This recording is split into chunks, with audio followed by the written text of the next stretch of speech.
Hello.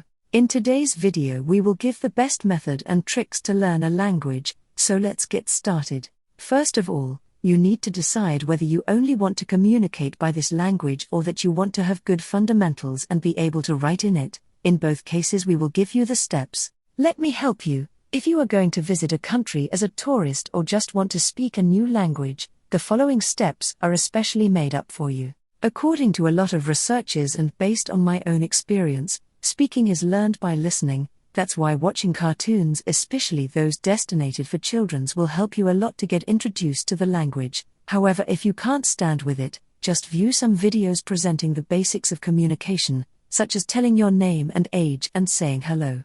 Another thing that is highly required is having a notebook where you will insert all the expressions and also words that you'll find interesting and revise them regularly so that you will never forget them. And also, if you take a break from learning and come back, you can restitute all what you have learned easily.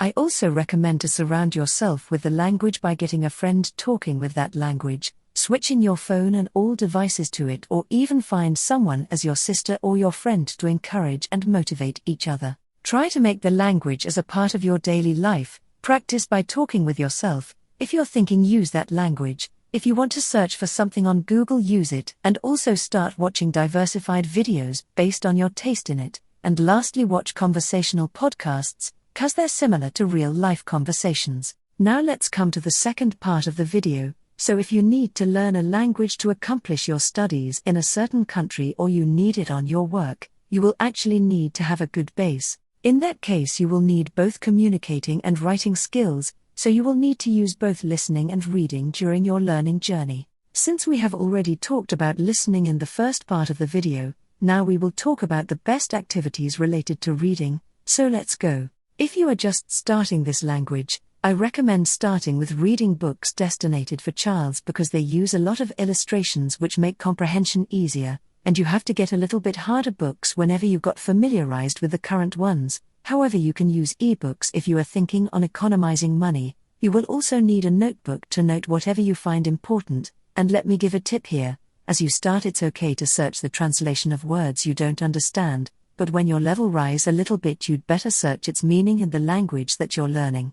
And now, you will need to do the boring thing, grammar. Although the majority of people don't like it, it's crucial to say that it is super important to learn it if you want to have a good level in that language. Just try your best to enjoy and find funny apps and methods. For me, the funniest part on that journey is journaling. You can journal your progress on learning that language, make a to-do list, or just talk about your day. You can do it even if you just started, by using translation. It's fun. Finally, we know that learning could be hard for many people, so they do quit it, and I can tell that the reason of that it's either not having a goal or getting bored. That's why you have to set a goal and keep reminding yourself of it, and also having a partner in learning will help you more than you thought. Just make it fun because really it is.